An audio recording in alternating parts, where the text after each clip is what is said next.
This lecture is all about when you are applying for associateship, what you should look for in a dental practice, how you should go by.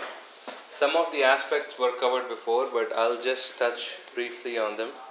So basically there are two aspects when you're applying. So first thing is, what do you want? What are you looking for when you are applying for a practice? It's very plain, simple. The first thing you should focus on is your professional growth. Any practice where you apply it, you should look at what sort of procedures they are doing over there. What sort of people are over there? What sort of growth do you see happening for yourself? Don't just fall into for any practice which is offering you a place. You should focus on your professional growth. That is the most important thing. Secondly, this is my topmost priority in everything. You should work in a good working environment. Do not work with negative people. You will find lots and lots of those out there. So when you are looking for a practice, when you go in there, you will have a vibe of the practice. If you find that vibe to be awkward or uncomfortable, that's not a place for you. Okay? So if you, for the sake of just working and making money, if you even accept the offer, you won't be able to work over there longer than like few months. So again, which hampers your professional growth. Okay? Whenever you join any practice, you want your production. Your production is how much you bill every day, how much money you make every day. You should have a benchmark for yourself on what you are looking at, because at the end of the day, apart from this being a passion or something which you are helping people for, you also need to make money to get your bread. Okay? So for starters, I would say keep a benchmark of $400 a day. A minimum of $400 a day, that is your 40%. Okay? So if you join any practice, if they ask you what you're looking for, this is the figure you give to them. That I'm looking for a minimum of $400 a day. So the practice knows that you are not fooling around, you are here for your work. Which again, all these 3 points link to each other again. So again, if you are making money, it's a good working environment, you are enjoying yourself, and you are growing professionally as well. Okay? So whenever you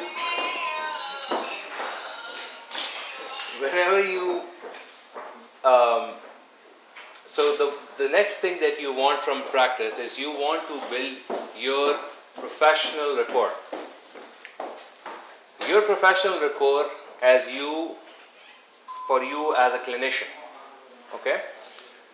Again, the better rapport you have in the dental industry, the better chances or the better opportunities you get, which again influences your professional growth.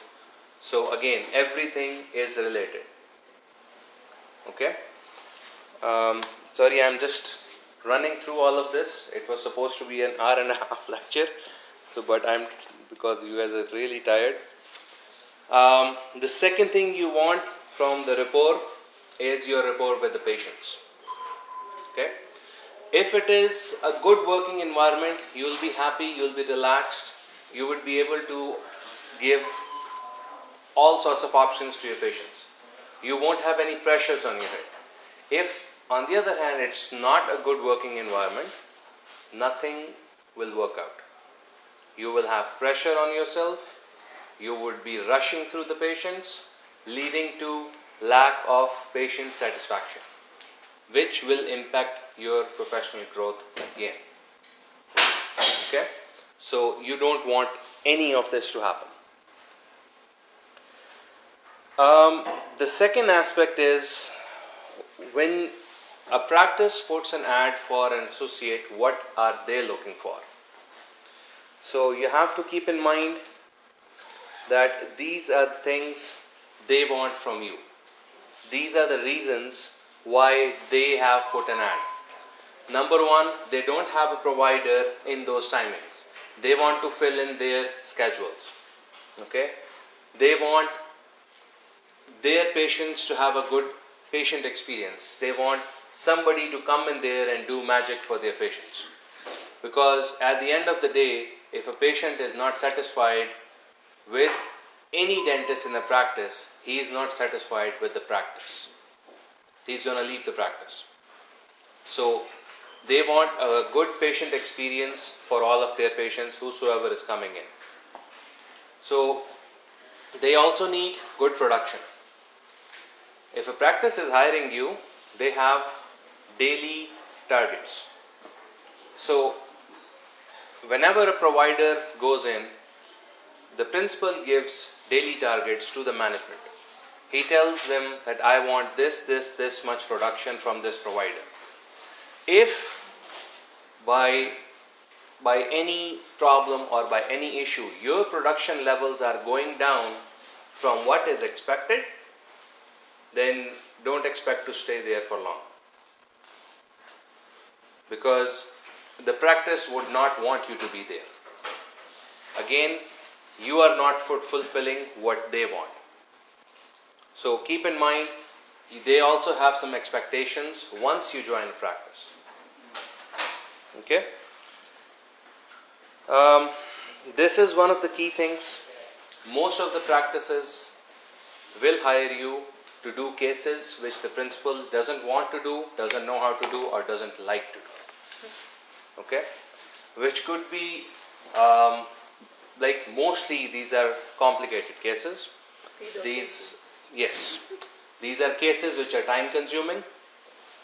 These are cases either because of lack of clinical expertise in those areas, or because of lack of interest. Alright?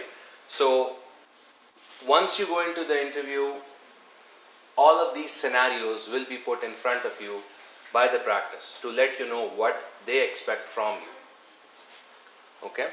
So keep these things in mind whenever you're looking for a practice.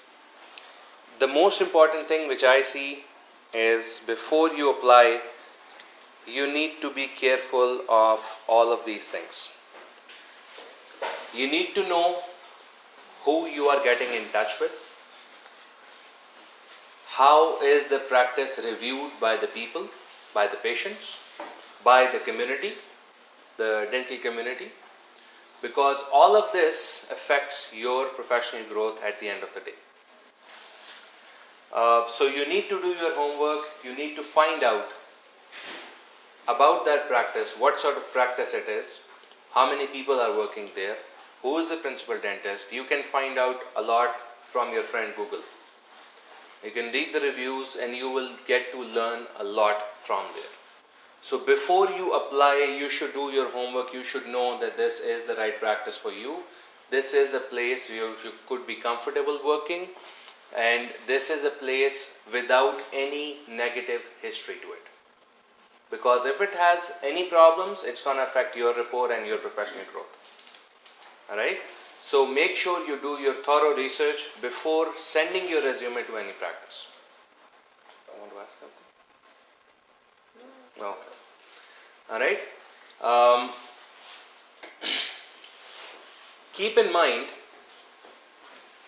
that you also need to know the days the practice is looking for. You have to check your own schedules. Do not send resumes to any practice which is not looking for what you want. If your schedule is not matching with their schedule, it's never going to work out. They will not change anything for you. You need to change. If you cannot change, if you're not flexible, don't even bother wasting your time. Alright?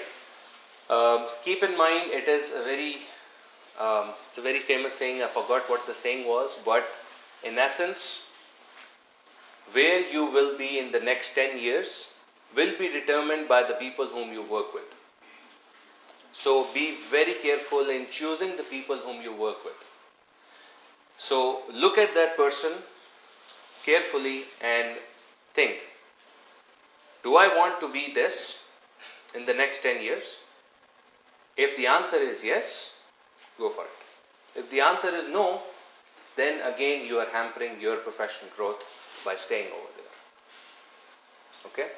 It is a little more complicated than what we think when we apply for anything, because this is not a job. This is a contract. This is your own sort of a business, right? Whether you like to affiliate the word with the word dentistry with business or not, but still, at the end of the day, it is a business. So you have to look at your future, and then you have to decide, okay, do I want this? Is this where I want to reach in the next 10 years? Yes or no? If the answer is no, stay away. If the answer is yes, go for it. Okay? So, again, preparing your resume, that is a very important thing. Every job posting has some keywords. Every job posting will have some keywords. You have to look for those keywords and you have to incorporate those keywords in your resume. Any good practice will use softwares to scan resumes. Every software which scans resumes looks for those keywords. For example, if the job posting has a compulsory requirement of multi-rooted root canals, the software will just go through your resume and look for the words multi-rooted root canals. If it is there, it will pick your resume and will put it on the side. If it's not, your resume is out. Okay?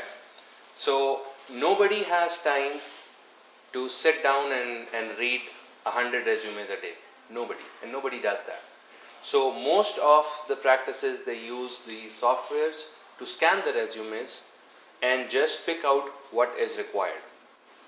Okay? So, your resume should be targeted towards that practice. It should have those keywords. Now, how do you use those keywords is you look at your previous experience, either in Canada or from back home. And if you have done those procedures, if you have those capabilities, make sure you mention it under that practice.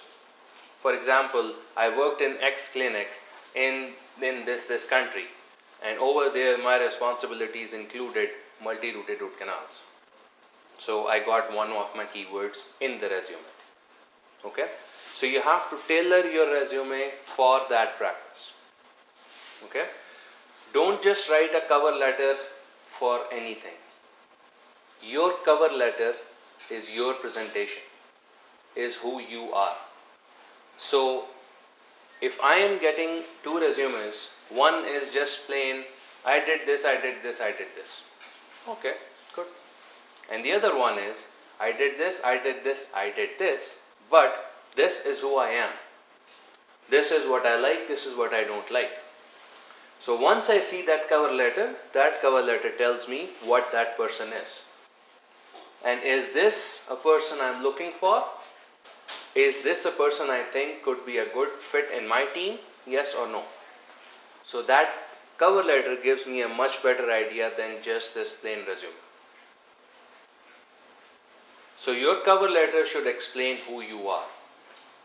A little bit of your past, a little bit of your present, your future, what you think you want to be, and a little bit about yourself. So small stuff, not a lot of details. So again, after doing all of this, fingers crossed, you get the call. Yeah? Yeah, I have a question. Say, like you said, we should highlight our skills very well in the resume. Like you said, it might be a software-based selection for the resume, picking those things. So if someone has practiced implants back home, okay, but now he's not like me, I'm not ready to jump into implants right Nobody will ask you for implants in the beginning. Okay. Nobody expects you to do implants in the beginning because you are a new graduate. Then what about infections? Like I have vast experience in infections, but on the first day of my practice, I don't want to do an infection.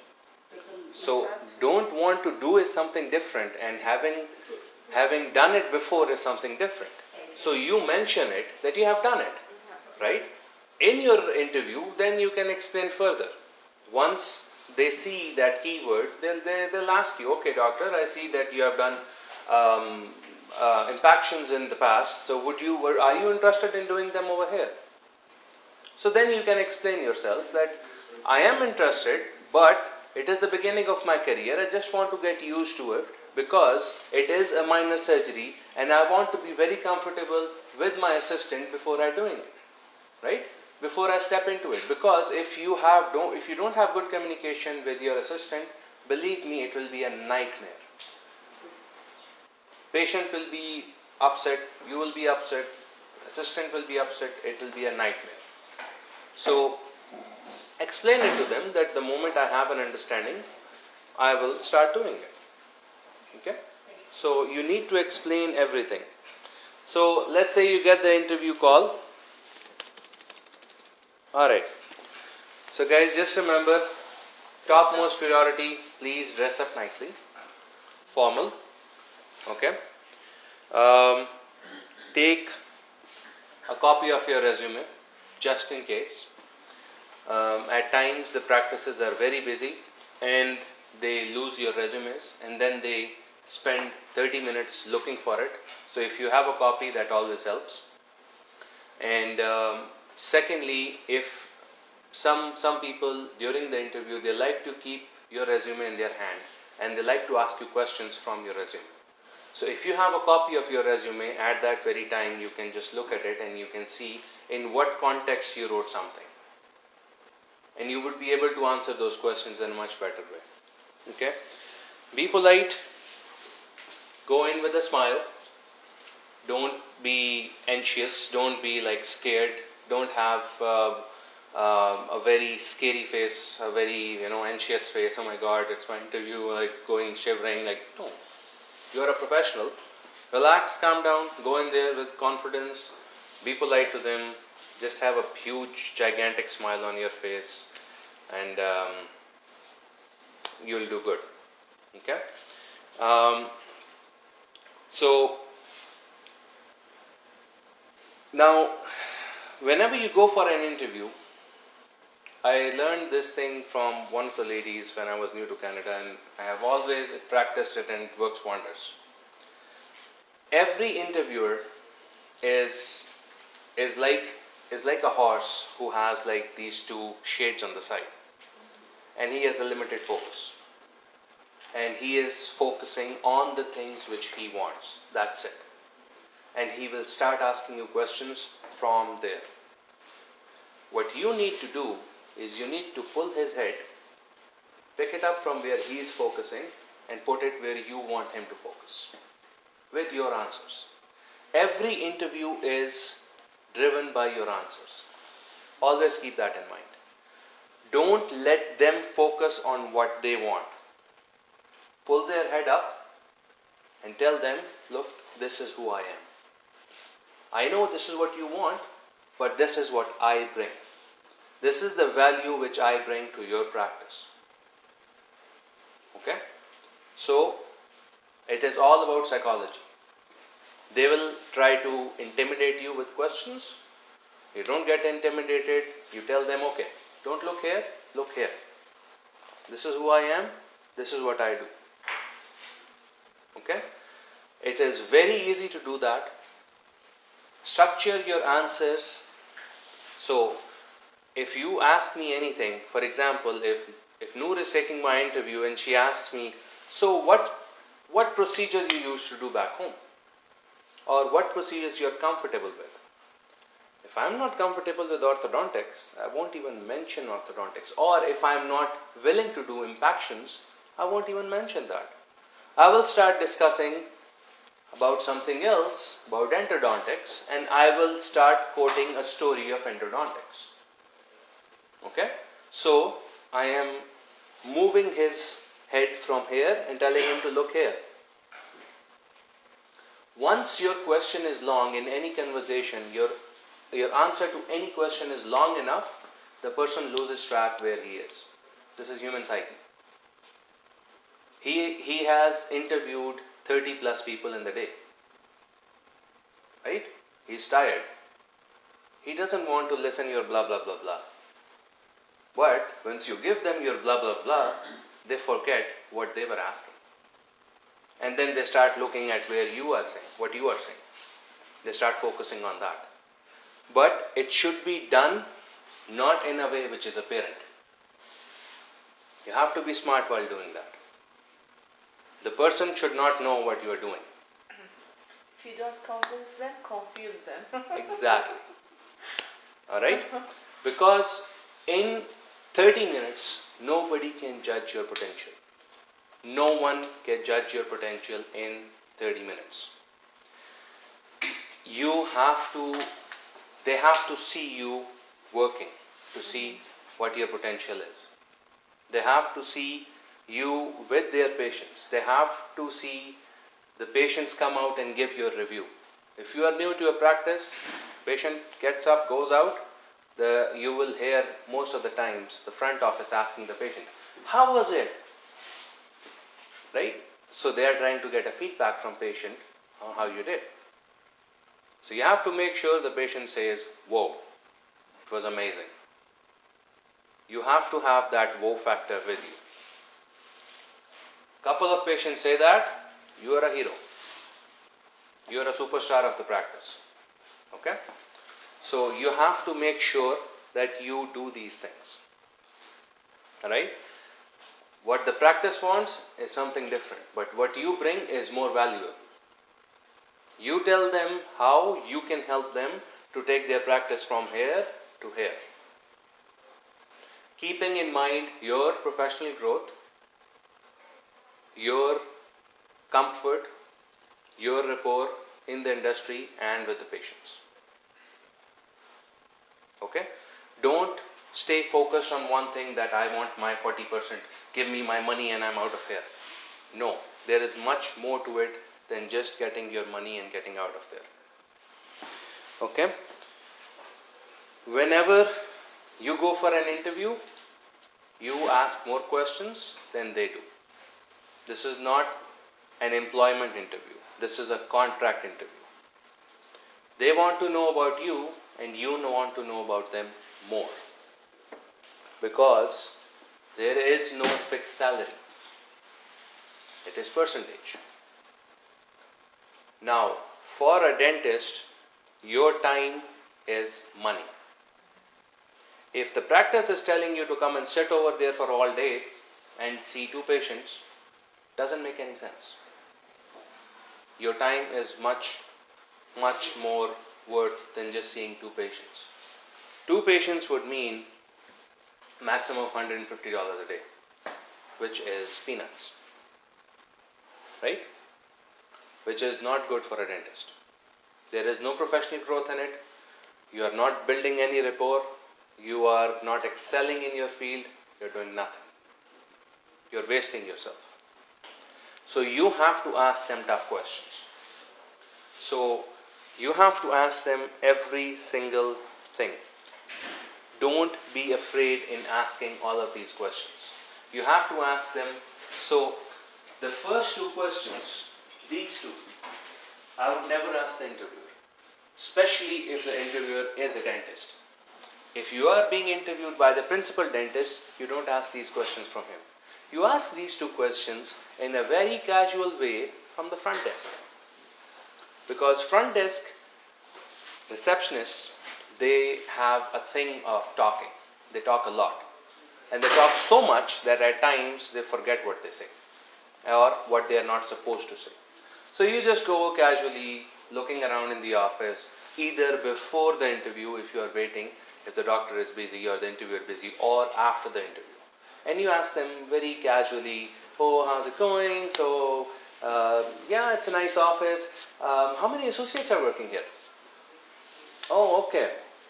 So, you guys have, if they say like we have 1 associate or 2 associates, Oh, so you have a lot of patients then, that's why you're hiring more.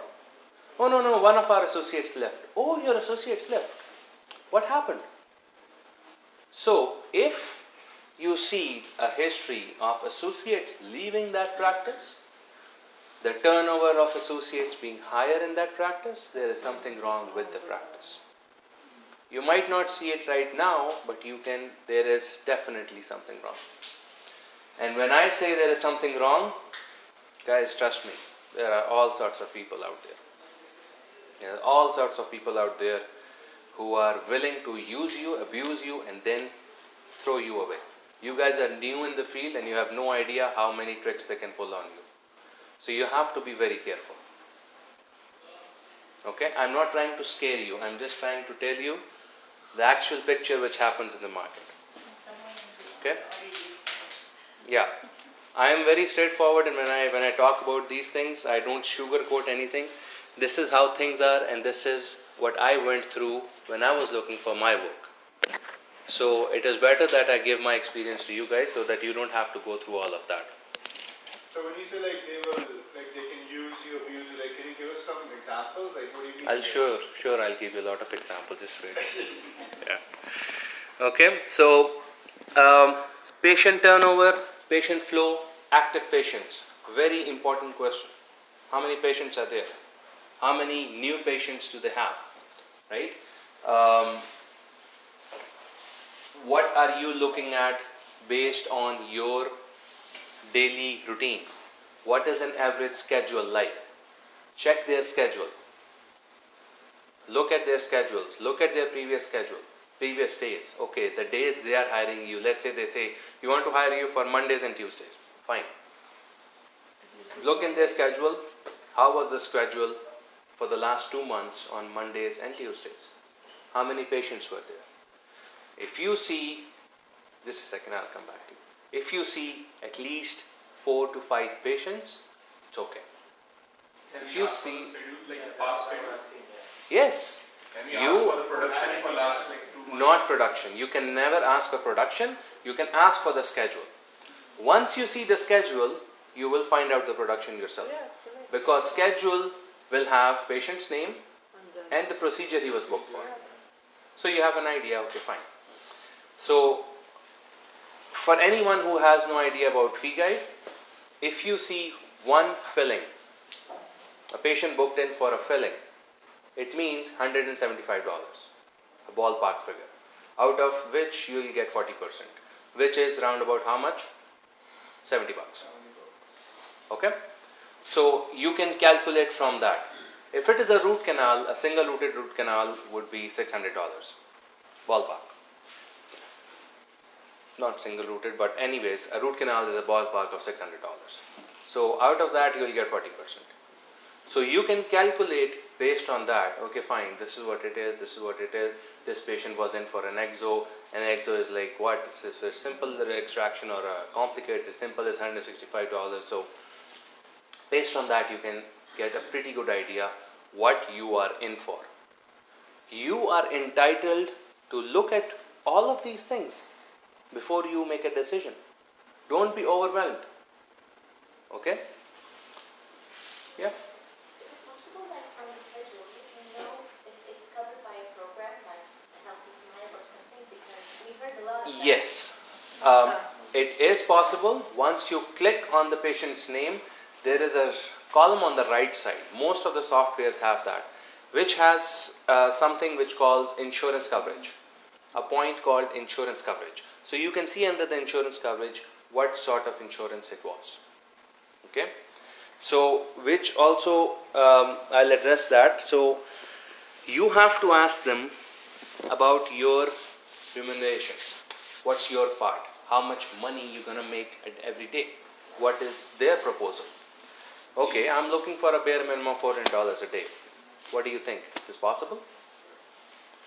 Then you have to ask them about this. X-rays. A lot of dentists try to play a trick on you that, oh, we don't pay you for X-rays. This is wrong.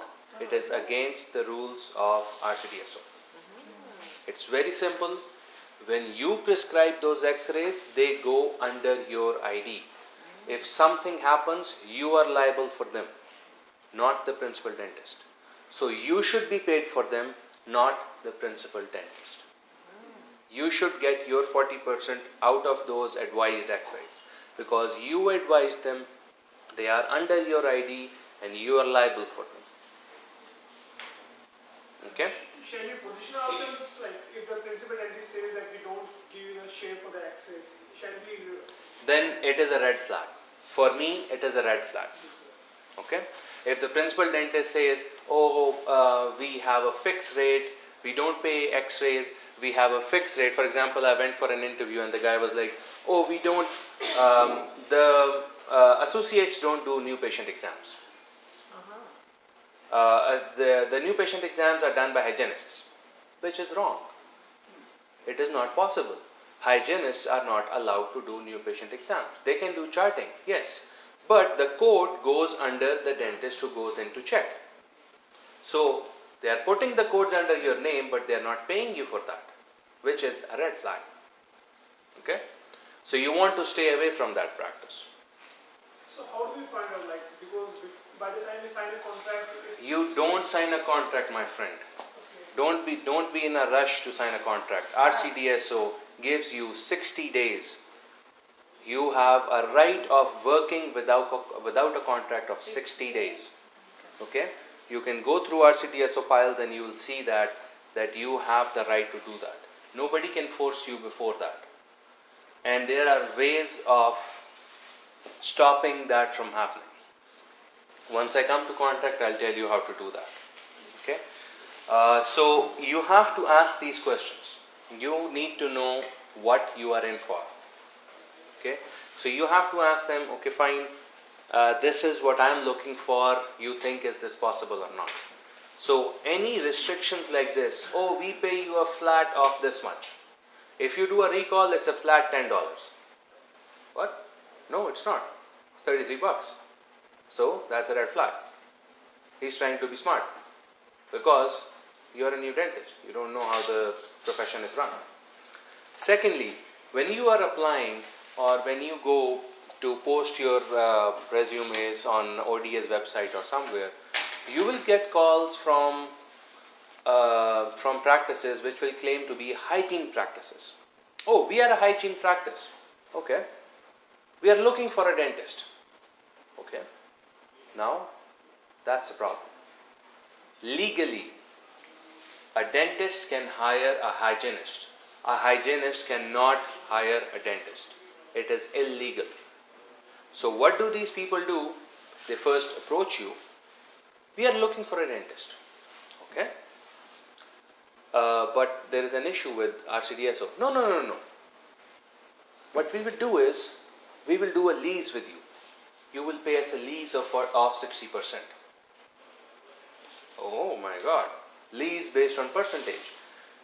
If you are caught doing that, you lose your license. It's very simple. Please stay away from these scams. Okay?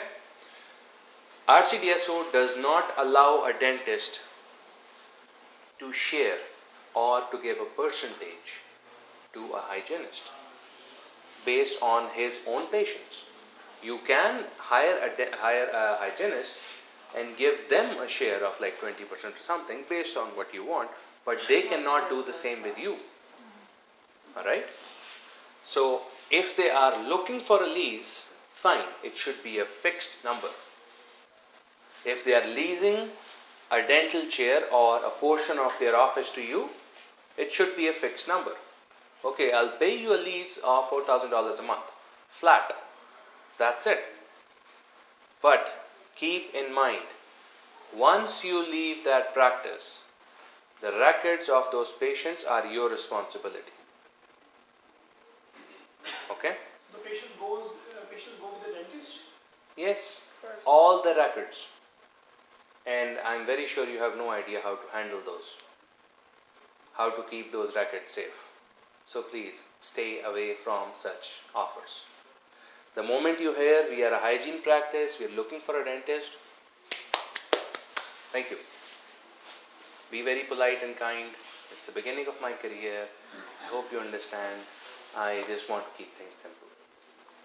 That's it. That's a good enough answer for them to understand that you are not a fool, you know what you're doing.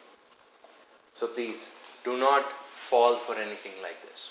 If you find an opportunity of a proper rental place, a long-term lease, go ahead, start your own practice, for sure. But nothing like percentage agreements and blah blah blah, all of that. Okay? So, the next thing, always ask the practice, what do they do with ODSP and healthy smile patients? So, ethically, healthy smile patients and ODSP patients are the ones which are taken care by the government, and the fee is less than a half. So, for example, if you charge for a filling for $165, with ODSP it's going to be $70 or something, and you get the 40% out of that. Okay? So, if a practice is booking all ODSP and healthy smiles patients with you, that is wrong. That is unethical.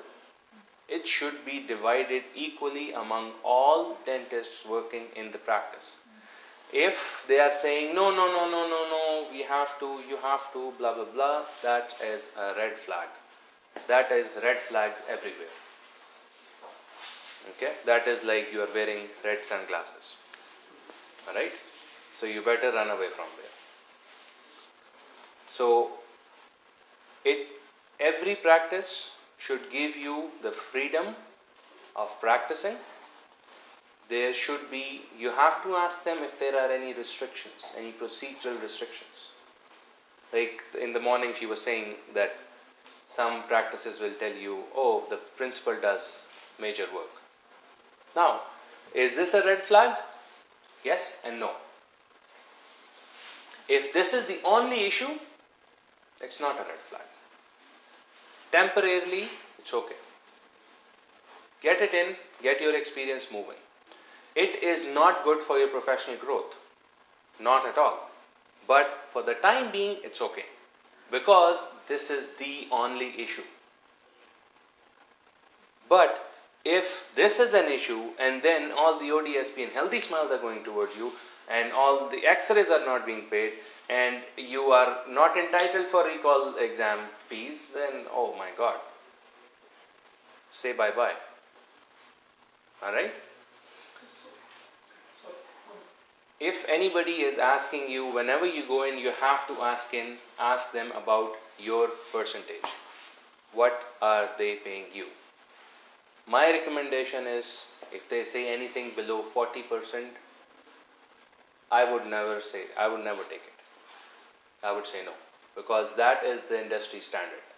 If somebody calls me and tells me, oh, I'll pay you $10,000 a month, come and work for me. No, I won't. I will not. Simply. Because, number one, nobody will pay you $10,000 for free. It means the amount of work in that practice is a lot more, and it will be dumped on your head like anything. Okay? So, then stay with industry standards. 40%, that's it, flat. Nothing else. Oh, we'll pay you this much, we'll pay you that much. No. I have heard from people that there are practices who will offer you $5,000. Oh, you are a new graduate? Okay, we pay $5,000 flat, whether you see the patients or not. No, that's wrong. You will see people pulling all sorts of stunts on you, and you have to be careful to see the flags. Okay? Now, as far as the contract is concerned, number one, don't be in a rush. Number two, don't leave it for a long time.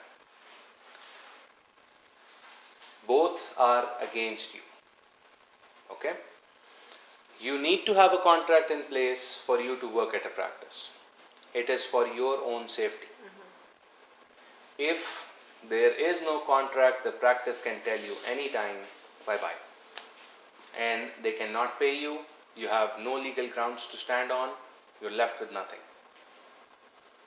Secondly, if you rush into a contract, it can also damage you. Because if this is your second week in the practice and the principal comes with the contract, sign it. And you get pressurized and you're like, oh, okay, there you go. And there are some clauses in that contract which you have no idea about and you didn't go through it because you're not a lawyer, then you are in trouble. For example, the associate agrees to work with the practice for the next 4 years without any clause of that associate can break the contract. You're screwed. If you are not comfortable, you cannot do anything. You are bound to work there. You signed a contract. Right? Can't you terminate the contract on your... If there is no clause in it that you can terminate, you have to go to legal works then. You have to hire a lawyer, you have to pay the lawyer, you have to file a legal case, you have to go for the legal documentation, and then you can break the contract. There will be repercussions to it. So both the ways that should be mentioned, right? They can also terminate the contract. exactly. When you get a contract, you need to send it to a lawyer. Okay? If the principal is pushing you, just tell him straight up. Be very kind, be very polite. Tell them nicely that look, I have given me the contract, and I totally agree. It is in best interest of both of us that we work on the basis of that contract. I have sent that contract to my lawyer. Whensoever he gets back to me, and as soon as possible, once I have gone through the contract with my lawyer, I'll sign it. So that's how you find extra time. If they come back to you, doctor, were you able to? I'm sorry, I don't know what's going on with my lawyer. I have already told him, right? So you can stretch like this up to 60 days, which is legal, and you're allowed to do that. Okay? So after 60 days, if what is the It is in your best interest that you sign the contract. Okay? Never work without a contract. Alright? If the practice is not giving you a contract, that's a red flag. If it's been more than 2 months and you are working there and they have not even mentioned you about a contract, why? You can just screw that practice like this. You can walk away from that practice, take all the patients. No practice wants that. That is why they put you in a contract. So if the practice is not giving you a contract, and it means it's not looking in for its own interest. It means there is something fishy going on. They usually mention like we cannot work within 5 kilometers.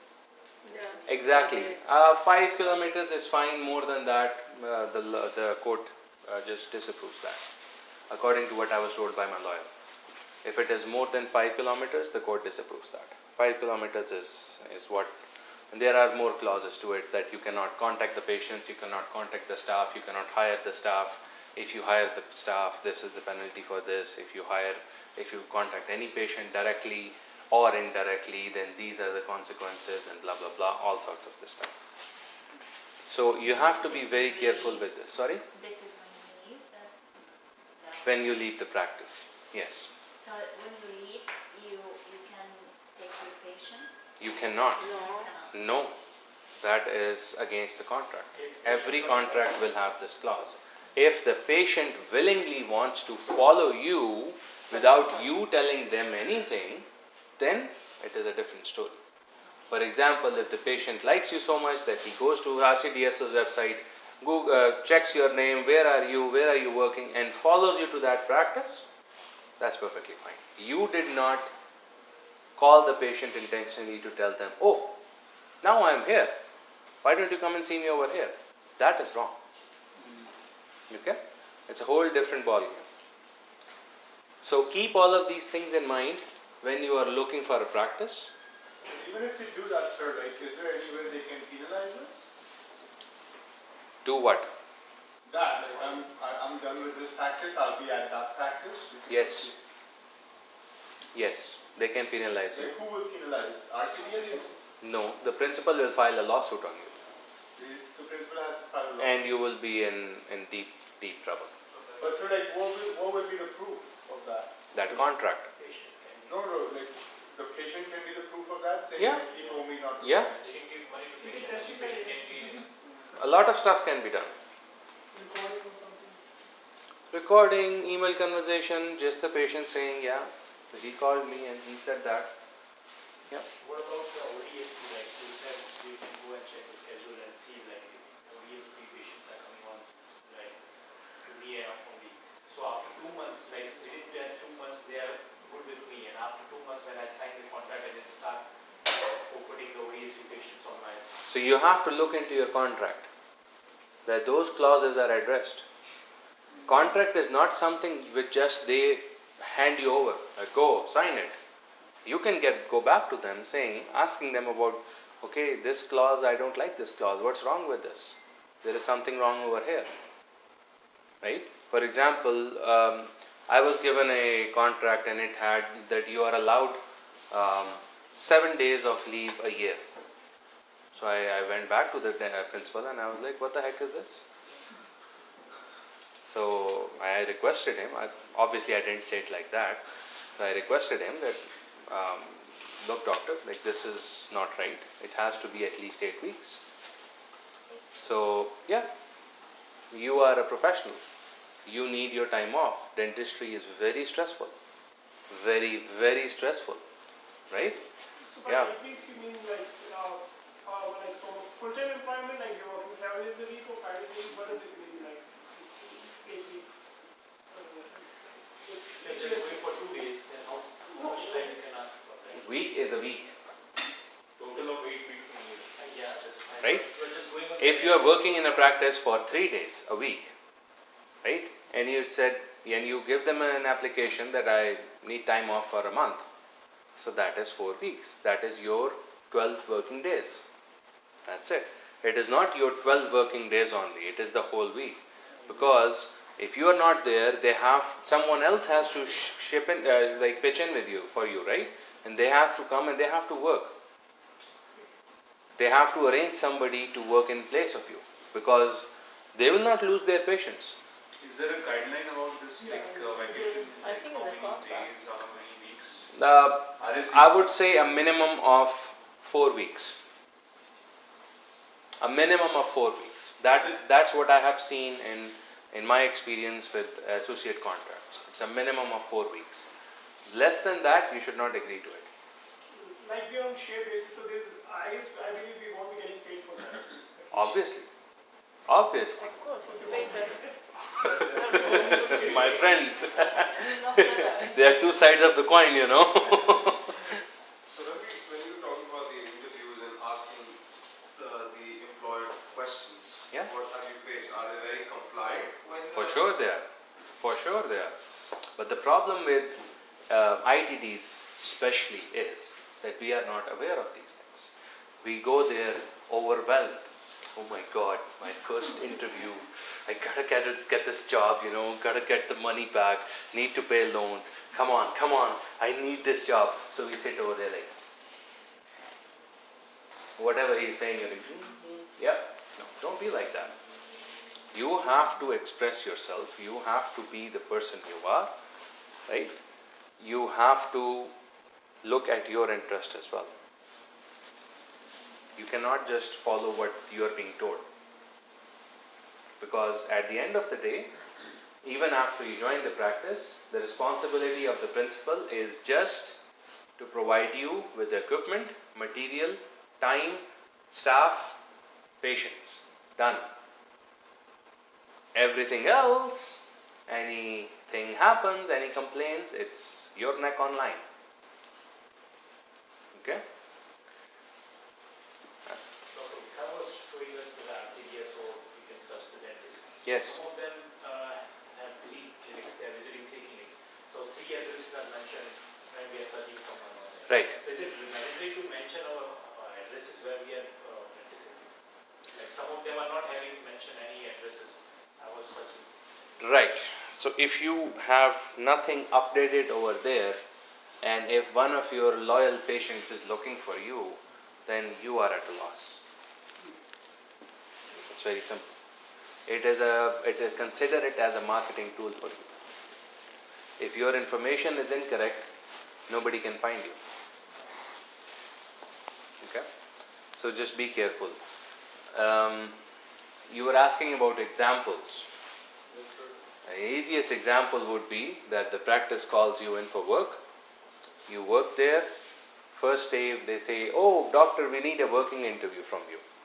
If anybody calls you for a working interview, you have to be paid for that work. If they are not willing to pay you, it should not be more than one patient. It's not that they call you in for a working interview and the whole day you are working and at the end of the day you get nothing out of it. Sorry, it doesn't work like this.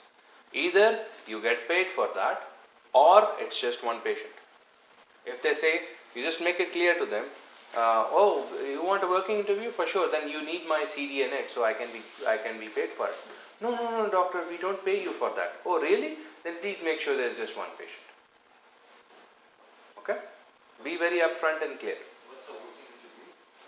Working interview is they give you a patient, they tell you to work on the patient, and while you are working, they observe you. That's a working interview.